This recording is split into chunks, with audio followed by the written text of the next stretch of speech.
नमस्कार। आज हम समय के उस पार एक ऐसी यात्रा पर चलेंगे जहां इतिहास और कहानियां आपस में मिल जाती हैं। हम उस दौर में चलेंगे जब हमारा भारत एक बड़े सामाजिक और आध्यात्मिक बदलाव से गुजर रहा था। ये कहानी है एक जुनाहे की, एक संत की, एक कवि की और एक ऐसे समाज सुधारक की जिनकी बातें आज भी उतनी ही सच्ची, उतनी ही जरूरी और उतनी ही शक्तिशाली हैं।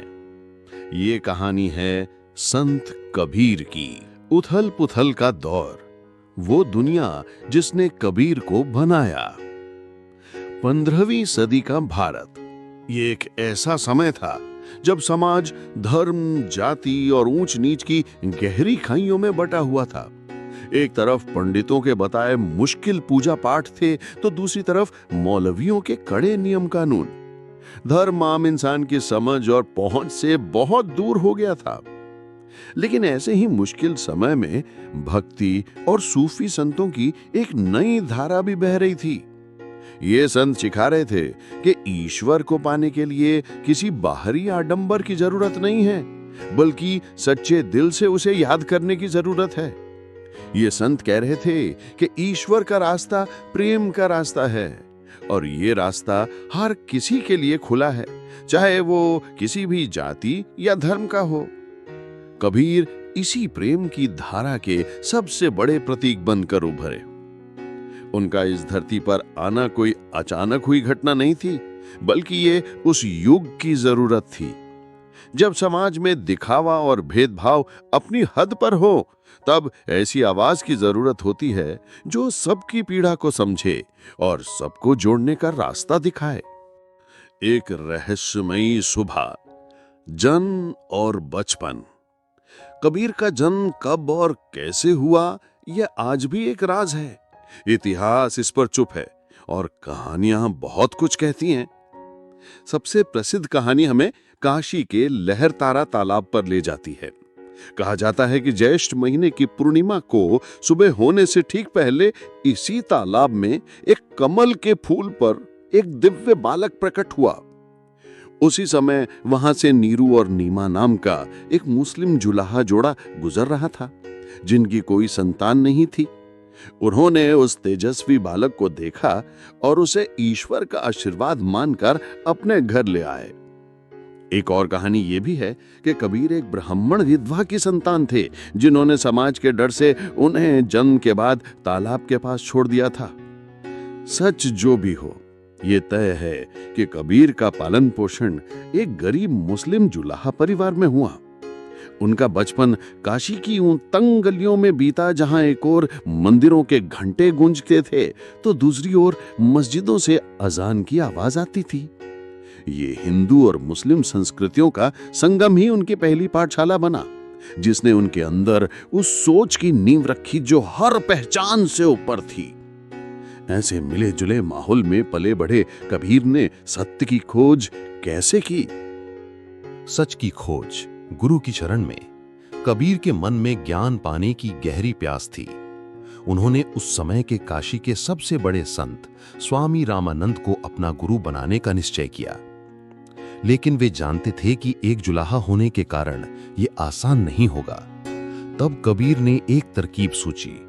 एक दिन सुबह सुबह वे गंगा घाट की उन सीढ़ियों पर जाकर लेट गए जहां से स्वामी रामानंद नहाने के लिए गुजरते थे। अंधेरे में स्वामी जी का पैर अनजाने में कबीर पर पड़ गया और उनके मुंह से निकला, राम राम। कबीर तुरंत उठे और उनके चरणों में गिर पड़े। उन्होंने कहा, स्वामी जी, आपने मुझे गुरु मंत्र दे दिया। आज से आप मेरे गुरु हैं। कबीर की ऐसी सच्ची लगन देखकर स्वामी रामानंद जी बहुत खुश हुए और उन्होंने कबीर को अपना शिष्य बना लिया। निडर आवाज, कबीर की सीख। गुरु की कृपा पाने के बाद कबीर की आवाज और भी निडर हो गई। उन्होंने अपने समय के हर धार्मिक पाखंड और दिखावे पर अपनी बातों से गहरी चोट की। उन्होंने ईश्वर की एकता का संदेश दिया। उन्होंने समझाया कि राम हो या रहीम, अल्लाह हो या हरि, ये सब उसी एक परमात्मा के अलग अलग नाम हैं जो इंसानों ने अपनी समझ से रख लिए हैं। उन्होंने बाहरी आडंबरों पर सवाल उठाए। उन्होंने सिखाया कि ईश्वर को पाने के लिए महंगे पूजा पाठ या मुश्किल रस्मों रिवाजों की जरूरत नहीं है। सच्ची भक्ति तो मन की पवित्रता और सेवा के भाव में है। उन्होंने मन की शुद्धता पर जोर दिया। उन्होंने सिखाया कि रोज नहाने से क्या फायदा अगर मन का मैल यानी बुरे विचार ही साफ ना हो। और सबसे बढ़कर उन्होंने प्रेम को ही सबसे बड़ा ज्ञान बताया। कबीर की इन शक्तिशाली शिक्षाओं को कैसे सहेजा गया, जानेंगे इस कहानी के अगले भाग में। जुलाहे का ताना बाना, कबीर की विरासत। कबीर पढ़े लिखे नहीं थे। उन्होंने खुद कहा कि मैंने कभी स्याही और कागज को नहीं छुआ। उनका ज्ञान किताबी नहीं बल्कि सीधे अनुभव से निकला था। उनकी कही इन अनमोल बातों को उनके शिष्यों ने एक ग्रंथ में सहेज लिया जिसका नाम है बीजक। बीजक का अर्थ होता है बीज। ये वो ज्ञान का बीज है जो सही हृदय में पड़कर भक्ति का विशाल पेड़ बन जाता है। इस ग्रंथ में कबीर की साखियां, सबद और रमैनी शामिल हैं जो हमें जीवन जीने का सही रास्ता दिखाती हैं। कबीर ने जानबूझकर कोई कठिन भाषा नहीं चुनी। उन्होंने आम लोगों की भाषा में अपनी बात कही जिसमें कई बोलियों का मिश्रण था। इसीलिए उनकी भाषा को पंचमेल खिचड़ी भी कहा जाता है ताकि उनकी बात हर दिल तक आसानी से पहुंच सके। अपनी जिंदगी के आखिर में कबीर ने अंधविश्वास पर सबसे बड़ा प्रहार किया।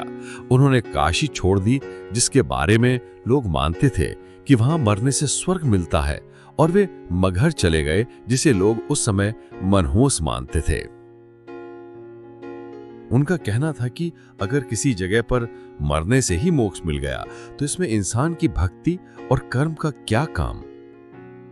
कहते हैं कि जब मगहर में कबीर ने अपना शरीर त्यागा तो उनके हिंदू और मुस्लिम शिष्य उनके अंतिम संस्कार को लेकर आपस में लड़ने लगे।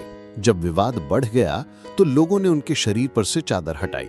वहां शरीर की जगह केवल कुछ ताजे फूल पड़े थे। ये कहानी उनके पूरे जीवन का सार है। उन फूलों को दोनों समुदायों ने आधा आधा बांट लिया और अपनी अपनी तरह से उनका सम्मान किया। कबीर की विरासत आज भी जिंदा है। उनके अनुयायियों ने कबीर पंथ की स्थापना की जो आज भी उनके संदेश को आगे बढ़ा रहा है। 15वीं सदी का एक अनपढ़ जुलाहा आज भी इतना जरूरी क्यों है? क्योंकि आज भी दुनिया उन्हीं भेदभाव, नफरत और दिखावे में उलझी हुई है। ऐसे में कबीर की निडर आवाज हमें याद दिलाती है कि सबसे बड़ा धर्म इंसानियत है, सबसे बड़ी पूजा प्रेम है और सच्चा ईश्वर हमारे अंदर ही है। वे आज भी संसार रूपी बाजार में खड़े होकर हम सब से यही कह रहे हैं कि कबीरा खड़ा बाजार में, मांगे सबकी खैर, ना काहू से दोस्ती ना काहू से बैर। संत कबीर की ये जीवन गाथा अगर आपके हृदय को छू गई हो तो हमारे चैनल को सब्सक्राइब करना ना भूलें।